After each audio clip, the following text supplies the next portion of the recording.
हरे कृष्णा, राधे राधे। आप सबका वेलकम है वृंदावन सखी में। आई होप आप सब खुश होंगे, बढ़िया होंगे और हमारी तरह ठाकुर जी की सेवा में मदमस्त होंगे और ठाकुर जी की कृपा का अनुभव भी कर रहे होंगे। तो फ्रेंड्स, आज हम इस विषय में बात करेंगे कि जो गोपाल जी को हम भोग देते हैं, जो ठाकुर जी को हम भोग देते हैं, वो भोग हम ठाकुर जी के आगे रखते हैं।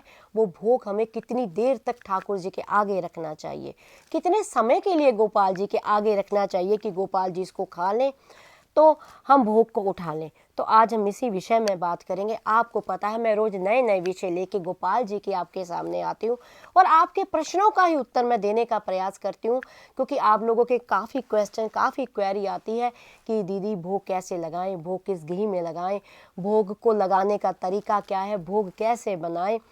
तो भोग अगर ठाकुर जी के आगे रखें तो कितनी देर तक रखें, कब उस भोग को हम उठा लें।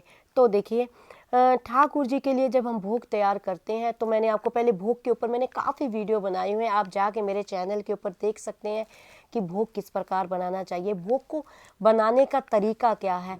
ये नहीं है कि आप किचन में गए, कुछ भी बनाया और ठाकुर जी के आगे रख दिया, ऐसा नहीं होता। क्योंकि गोपाल जी की सेवा जितनी सरल है, जितनी मीठी है, उतनी थोड़ी सी कठिन भी, कठिन नहीं मैं कहूँगी, सावधानी वाली है। क्योंकि ये गोपाल है, हम चाहे इसको कितना भी लाला लाला करें, कितना भी कहें हमारा पुत्र है, हमारा भाई है, हमारा सखा है, लेकिन इसकी ठकुराई को हमें नहीं भूलना चाहिए। है तो ये भगवान ही, है तो ये ईश्वर ही। तो चाहे घर में विराजमान है, आके भक्तों के हृदय को आनंद देने के लिए लीलाएं भी भक्तों के साथ ये करते हैं। हम जैसा भाव रखते हैं गोपाल जी के साथ, वैसा भाव गोपाल जी भी हमारे साथ रखते हैं। लेकिन फिर भी हमें इसकी भगवंता और इसकी ठकुराई को नहीं भूलना चाहिए। ये पर ब्रह्म परमेश्वर है, ये ईश्वर है, ये सृष्टि के पालन करता है, ये भगवान है। तो हमें इस बात का विशेष ध्यान देना चाहिए। लेकिन भोग बनाने में भी नियम मैंने आपको पहले वीडियो दे रखा है, मैं मोटा माटी थोड़ी सी आपको बता देती हूँ। जब भी ठाकुर जी का भोग बनाते हैं, भोग बनाते वक्त पैरों में जूता चप्पल आप ना पहने। ये आपको अगर पहनना ही है, मान लीजिए आपको सर्दी लग रही है, ज़मीन पे आप पैर नहीं रख सकते या कोई हेल्थ इशू है, तो एक लकड़ी की खड़ाऊ आती है, उसको पैरों में डाल के आप भोग बनाइए। और सबसे बड़ी बात, वो खड़ाऊ केवल आप किचन में रखें, उसको पहन के इधर उधर ना जाएं।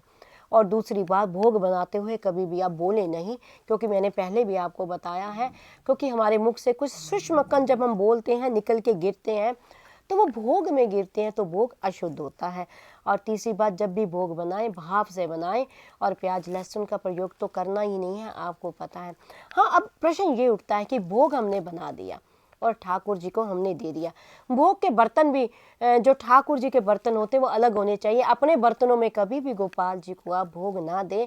ये नहीं आप अपनी प्लेट में दे रहे हैं, अपनी कटोरी में दे रहे हैं, चम्मच भी अपना दे रहे हैं, ये भी बहुत गलत कार्य है, ऐसा कार्य आप ना करें। अब जब गोपाल जी के आगे भोग रखें, भोग रखते वक्त इस भाव से रखें। देखो, बिना तुलसी दल के ठाकुर जी भोग नहीं लेते हैं, तुलसी दल आप अवश्य रखें। और जब भोग की थाली गोपाल जी के आगे आप रखें तो इस भाव से भोग रखें कि ठाकुर जी अभी इस भोग को पाएंगे, यानी खाएंगे। ठाकुर जी पाएंगे, हमारी ब्रज भाषा में बोलते हैं कि भोग खाना, पाना, यानी खाने को पाना पर कहते हैं। तो ठाकुर जी अभी अभी इस भोग को पाएंगे, इस भाव से गोपाल जी के आगे भोग रखें। और भोग कभी रखते वक्त इस चीज़ की भी सावधानी रखें, भोग अति गर्म नहीं होना चाहिए कि गरम गरम भोग रख दे तो प्यारे कैसे खाएंगे, खाएंगे तो कष्ट होगा उनकी जीवा को। तो यानी ठाकुर जी के आगे आप भोग रखें। भोग रखने के बाद ये भाव भीतर रखें कि गोपाल जी इस भोग को बड़े चाव से खा रहे हैं, बड़े चाव से खा रहे हैं।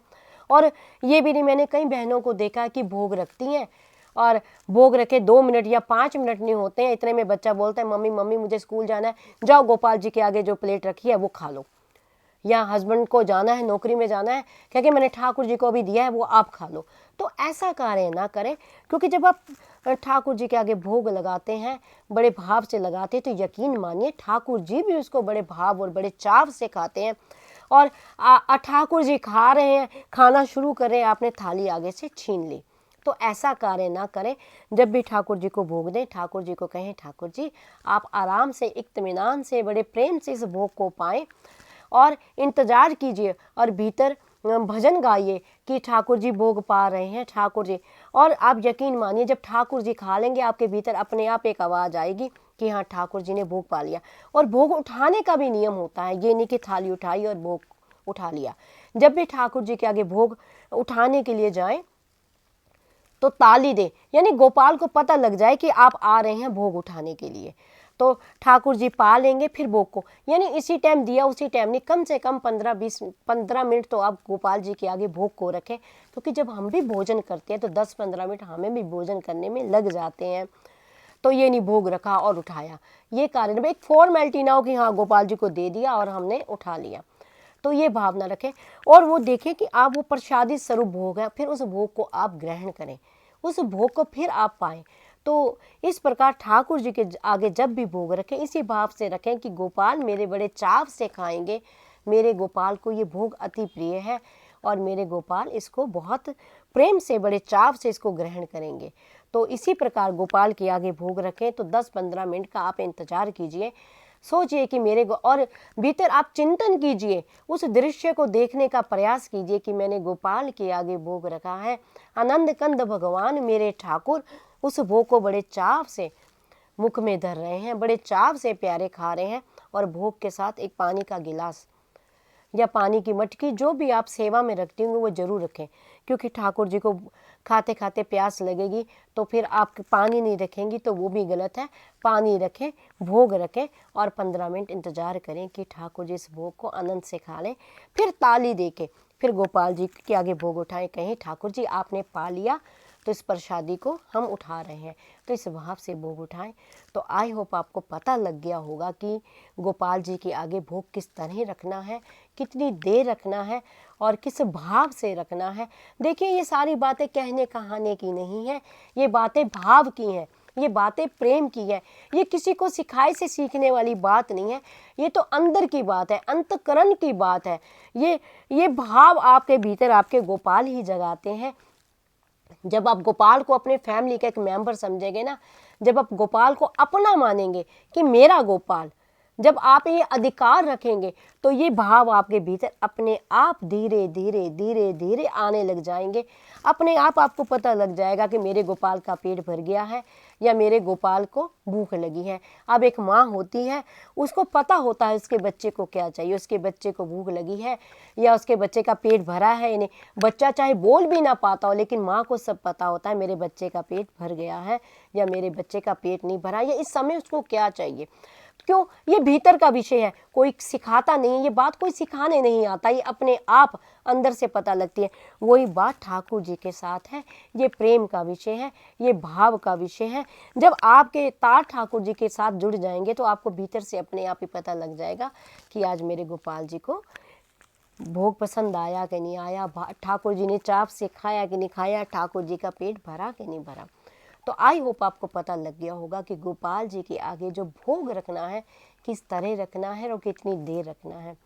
तो फिर भी अगर आपके मन में किसी तरह का कोई संशय हो, कोई क्वेश्चन हो, कोई क्वेरी हो तो मुझे आप कमेंट बॉक्स में लिखिए। मैं प्रयास करूंगी अपने प्रश्नों का उत्तर देने का। जितना मैंने संतों से सुना है, जितना मैंने रसिकों के संग से पाया है और जितना श्याम सुंदर के प्रेम में पाया है, उसी के अकॉर्डिंग मैं आपके प्रश्नों का उत्तर आपको देती हूँ।